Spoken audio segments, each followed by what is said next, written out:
ಓಂ ಶ್ರೀ ಮಾತ್ರೇ ನಮಃ. ಯಾ ದೇವಿ ಸರ್ವಭೂತೇಷು ಲಕ್ಷ್ಮೀರೂಪೇಣ ಸಂಸ್ಥಿತ ನಮಸ್ತಸ್ಸೈ ನಮಸ್ತಸ್ಸೈ ನಮಸ್ತಸ್ಸೈ ನಮೋ ನಮಃ. ಇದರ ಅರ್ಥ ಎಲ್ಲ ಜೀವಿಗಳಲ್ಲಿಯೂ ಲಕ್ಷ್ಮಿಯ ರೂಪದಲ್ಲಿ ನೆಲೆಸಿರುವ ತಾಯಿಗೆ ಮತ್ತೆ ಮತ್ತೆ ನಮಸ್ಕಾರಗಳು ಎಂದು ಶ್ರೀ ವರಮಹಾಲಕ್ಷ್ಮಿಯಲ್ಲಿ ಪ್ರಾರ್ಥಿಸುತ್ತಾ, ಸ್ನೇಹಿತರೆ, ತಮ್ಮೆಲ್ಲರಿಗೂ ಸ್ಪಿರಿಚುವಲ್ ಜರ್ನಿ ವಿತ್ ನೇತ್ರ ಚಾನಲ್ಗೆ ಸ್ವಾಗತ. ಇಂದಿನ ಈ ವಿಡಿಯೋದಲ್ಲಿ ಶ್ರಾವಣ ಮಾಸದಲ್ಲಿ ನಾವು ಆಚರಿಸುವ ವರಮಹಾಲಕ್ಷ್ಮಿ ಹಬ್ಬದ ಮಹತ್ವ ಹಾಗೂ ಶ್ರಾವಣ ಮಾಸದ ವರಮಹಾಲಕ್ಷ್ಮಿ ಹಬ್ಬದ ಇತಿಹಾಸ ಮತ್ತು ಸರಳ ಪೂಜಾ ವಿಧಾನ ಮತ್ತು ಪೂಜಾ ಫಲಗಳ ಕುರಿತು ತಿಳಿದುಕೊಳ್ಳೋಣ. ಸ್ನೇಹಿತರೆ, ಶ್ರಾವಣ ಮಾಸ ಎಂದರೆ ಮನಸ್ಸಿಗೆ ಒಂದು ರೀತಿಯ ಭಕ್ತಿ, ಶಾಂತಿ ಮತ್ತು ಪಾವಿತ್ರ್ಯತೆಯನ್ನು ತುಂಬುವ ಮಾಸ. ಈ ಮಾಸದಲ್ಲಿ ಬೆಳಗ್ಗೆ ದೇವರ ನಾಮಸ್ಮರಣೆ ಮಾಡುತ್ತಾ ದೀಪ ಬೆಳಗಿಸಿ ದೇವರಿಗೆ ಹೂ ಅರ್ಪಿಸಿದರೆ ಮನಸ್ಸಿಗೆ ಒಂದು ನೆಮ್ಮದಿ. ಅದರಲ್ಲೂ ಶ್ರಾವಣ ಮಾಸದ ವರಮಹಾಲಕ್ಷ್ಮಿ ವ್ರತ ಅಂದರೆ ಪ್ರತಿಯೊಬ್ಬ ಭಕ್ತರ ಹೃದಯಕ್ಕೆ ಹತ್ತಿರವಾದ ವಿಶೇಷ ದಿನ. ವರಮಹಾಲಕ್ಷ್ಮಿ ಎಂದರೆ ಭಕ್ತರಿಗೆ ಶುಭವಾದ ವರಗಳನ್ನು ನೀಡುವ ಮಹಾಲಕ್ಷ್ಮಿ. ಶ್ರಾವಣ ಮಾಸವು ನಮ್ಮ ಸಂಪ್ರದಾಯದಲ್ಲಿ ಅತ್ಯಂತ ಪವಿತ್ರವಾದ ಮಾಸ. ಈ ಮಾಸದಲ್ಲಿ ದೇವರ ಆರಾಧನೆ, ವ್ರತ, ದಾನ, ಜಪ ಮತ್ತು ಸ್ತೋತ್ರ ಪಠಣಕ್ಕೆ ವಿಶೇಷ ಮಹತ್ವ ನೀಡಲಾಗಿದೆ. ಶ್ರಾವಣ ಶುಕ್ರವಾರಗಳು ವಿಶೇಷವಾಗಿ ಲಕ್ಷ್ಮೀ ದೇವಿಯ ಆರಾಧನೆಗೆ ಅತ್ಯಂತ ಪವಿತ್ರ ದಿನವಾಗಿ ಆಚರಿಸಲಾಗುತ್ತದೆ. ಅದರಲ್ಲಿಯೂ ವರಮಹಾಲಕ್ಷ್ಮಿ ವ್ರತದ ದಿನ ತಾಯಿಯನ್ನೇ ಮನೆಗೆ ಆಹ್ವಾನಿಸಿ ಲಕ್ಷ್ಮೀ ತಾಯಿ ನಮ್ಮ ಮನೆಯಲ್ಲಿ ಸದಾ ನೆಲೆಸಲಿ ಎಂದು ಪ್ರಾರ್ಥಿಸುವುದು ಒಂದು ಸುಂದರವಾದ ಭಕ್ತಿಯ ಸಂಪ್ರದಾಯ. ಸ್ನೇಹಿತರೆ, ಸಾಮಾನ್ಯವಾಗಿ ನಾವೆಲ್ಲರೂ ವರಮಹಾಲಕ್ಷ್ಮಿ ಹಬ್ಬ ಎಂದರೆ ಸಾಕಷ್ಟು ಅಲಂಕಾರ, ಹೊಸ ಸೀರೆ, ಸಾಕಷ್ಟು ಹೂವು, ಹಣ್ಣು, ಪೂಜಾ ಸಾಮಗ್ರಿ ಹೀಗೆ ತುಂಬ ಖರ್ಚು ಮಾಡಬೇಕು ಎಂದುಕೊಳ್ಳುತ್ತೇವೆ. ಆದರೆ ನಮ್ಮ ಇಂದಿನ ಕಾಲದಲ್ಲಿ ಹಿರಿಯರು ಈ ಹಬ್ಬವನ್ನು ಎಷ್ಟು ಸರಳವಾಗಿ ಆಚರಿಸುತ್ತಿದ್ದರು ಎಂದರೆ ಅವರ ಬಳಿ ಇವತ್ತಿನಷ್ಟು ಸಾಮಗ್ರಿಗಳು ಇರಲಿಲ್ಲ, ದುಬಾರಿ ಅಲಂಕಾರಗಳು ಇರಲಿಲ್ಲ. ಮನೆಯನ್ನು ಸ್ವಚ್ಛವಾಗಿ ಇಟ್ಟು ಅಂಗಳದಲ್ಲಿ ರಂಗೋಲಿ ಹಾಕಿ ಒಂದು ದೀಪ ಬೆಳಗಿಸಿ ಅರಿಶಿಣ ಕುಂಕುಮದಿಂದ ತಾಯಿಯನ್ನು ಅಲಂಕರಿಸಿ ಮನೆಯಲ್ಲಿ ಸಿಗುವ ಹಣ್ಣು ಅಥವಾ ಸಿಹಿಯನ್ನು ನೈವೇದ್ಯವಾಗಿ ಅರ್ಪಿಸಿ ಭಕ್ತಿಯಿಂದ ಪೂಜೆ ಮಾಡುತ್ತಿದ್ದರು. ಅವರ ಪೂಜೆಯಲ್ಲಿ ಆಡಂಬರತೆ ಕಡಿಮೆ, ಆದರೆ ಭಕ್ತಿ ಅಪಾರವಾಗಿತ್ತು. ಸಾಮಗ್ರಿಗಳು ಕಡಿಮೆ, ಆದರೆ ತಾಯಿಯ ಮೇಲಿನ ನಂಬಿಕೆ ಅಪಾರವಾಗಿತ್ತು.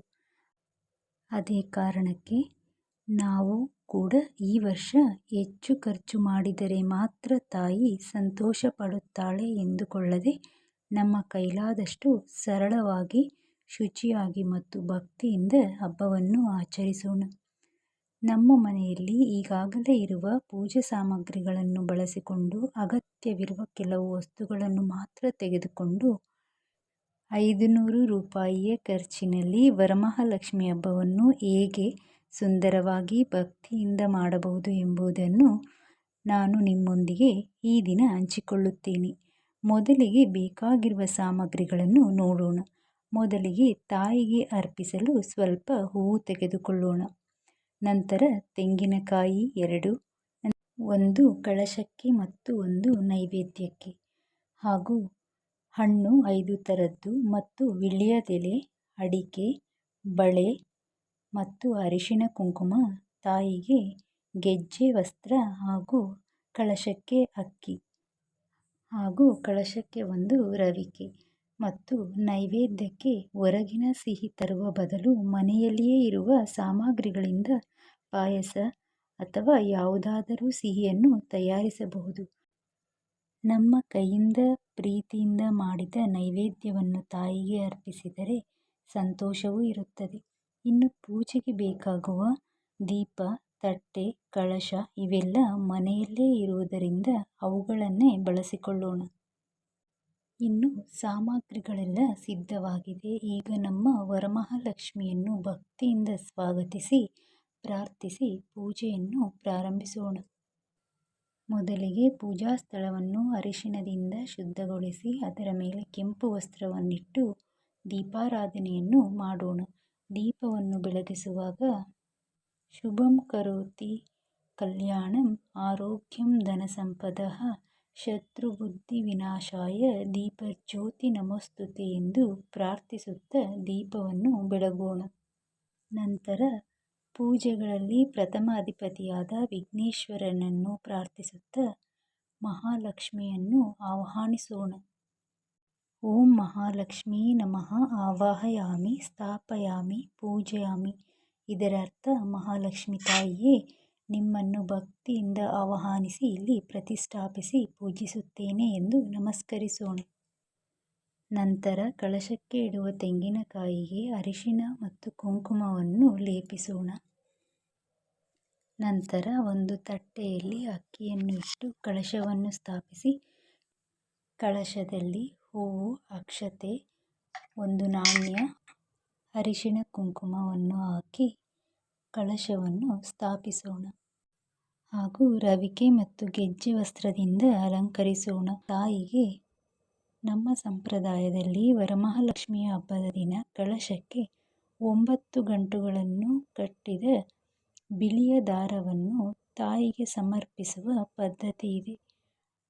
9 ಗಂಟುಗಳಲ್ಲಿ ಮೊದಲನೆಯ ಗಂಟು ಕಮಲಾದೇವಿಯನ್ನು ಸ್ಮರಿಸುತ್ತಾ, ಎರಡನೆಯ ಗಂಟು ರಮಾದೇವಿಯನ್ನು ಸ್ಮರಿಸುತ್ತಾ, ಮೂರನೆಯ ಗಂಟು ಲಕ್ಷ್ಮೀ ದೇವಿಯನ್ನು ಸ್ಮರಿಸುತ್ತಾ, ನಾಲ್ಕನೆಯ ಗಂಟು ವಿಷ್ಣು ಪತ್ನಿ ದೇವಿಯನ್ನು ಸ್ಮರಿಸುತ್ತಾ, ಐದನೆಯ ಗಂಟು ಶ್ರೀದೇವಿಯನ್ನು ಸ್ಮರಿಸುತ್ತಾ, ಆರನೆಯ ಗಂಟು ಇಂದಿರಾದೇವಿಯನ್ನು ಸ್ಮರಿಸುತ್ತಾ, ಏಳನೆಯ ಗಂಟು ಲೋಕಮಾತಾ ದೇವಿಯನ್ನು ಸ್ಮರಿಸುತ್ತಾ, ಎಂಟನೆಯ ಗಂಟು ಮಹಾಲಕ್ಷ್ಮೀ ದೇವಿಯನ್ನು ಸ್ಮರಿಸುತ್ತಾ, ಒಂಬತ್ತನೆಯ ಗಂಟು ವರಲಕ್ಷ್ಮೀ ದೇವಿಯನ್ನು ಸ್ಮರಿಸುತ್ತಾ ಕಟ್ಟಿ ಕಳಶಕ್ಕೆ ಅರ್ಪಿಸಬೇಕು. ತಾಯಿಗೆ ಹೂಗಳನ್ನು ಅರ್ಪಿಸುವಾಗ ಓಂ ಶ್ರೀ ಮಹಾಲಕ್ಷ್ಮೀ ನಮಃ ಎಂದು ಹೇಳಿ ಸಮರ್ಪಿಸಬೇಕು. ಹಾಗೂ ನೈವೇದ್ಯವನ್ನು ಅರ್ಪಿಸುವಾಗ ಓಂ ಶ್ರೀ ವರಮಹಾಲಕ್ಷ್ಮಿಯೈ ನೈವೇದ್ಯಂ ಸಮರ್ಪಯಾಮಿ ಎಂದು ಸಮರ್ಪಿಸಬೇಕು.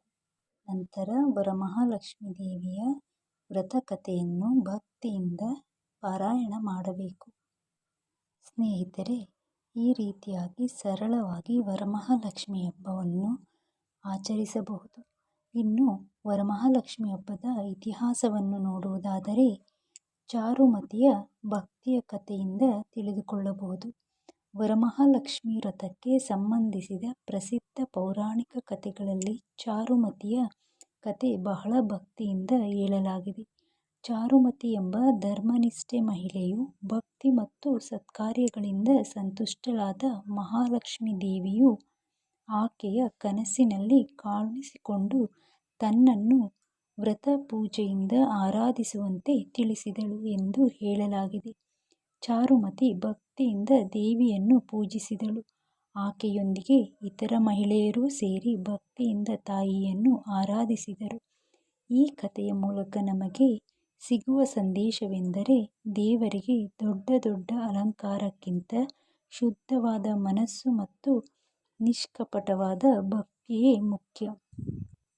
ಆದ್ದರಿಂದ ಸ್ನೇಹಿತರೆ, ನಾವೆಲ್ಲರೂ ಈ ವರ್ಷ ಹೆಚ್ಚು ಖರ್ಚು ಮಾಡದೆ ತುಂಬ ಸರಳವಾಗಿ, ಶುಚಿಯಾಗಿ, ಭಕ್ತಿಯಿಂದ ವರಮಹಾಲಕ್ಷ್ಮಿ ಹಬ್ಬವನ್ನು ಆಚರಿಸೋಣ. ನಮಸ್ತೇಸ್ತು ಮಹಾಮಾಯೆ ಶ್ರೀಪೀಠೆ ಸುರಪೂಜಿತೆ ಶಂಖಚಕ್ರ ಗದಾಹಸ್ತೆ ಮಹಾಲಕ್ಷ್ಮಿ ನಮೋಸ್ತುತೆ ಎಂದು ತಾಯಿಗೆ ಭಕ್ತಿಪೂರ್ವಕವಾಗಿ ನಮಸ್ಕರಿಸುತ್ತಾ, ಈ ವರಮಹಾಲಕ್ಷ್ಮಿ ವ್ರತದ ಪೂಜೆಯ ಪುಣ್ಯಫಲದಿಂದ ನಮ್ಮ ಮನೆಗಳಲ್ಲಿ ಸದಾ ಶಾಂತಿ, ಆರೋಗ್ಯ, ಸಂತೋಷ, ಸೌಭಾಗ್ಯ ಮತ್ತು ಸಮೃದ್ಧಿ ನೆಲೆಸಲಿ ಎಂದು ತಾಯಿಯಲ್ಲಿ ಪ್ರಾರ್ಥಿಸುತ್ತಾ, ಇಷ್ಟು ಹೊತ್ತು ಭಕ್ತಿಯಿಂದ ವರಮಹಾಲಕ್ಷ್ಮಿ ಹಬ್ಬದ ಕುರಿತು ಕೇಳಿದ ತಮ್ಮೆಲ್ಲರಿಗೂ ನನ್ನ ಧನ್ಯವಾದಗಳು.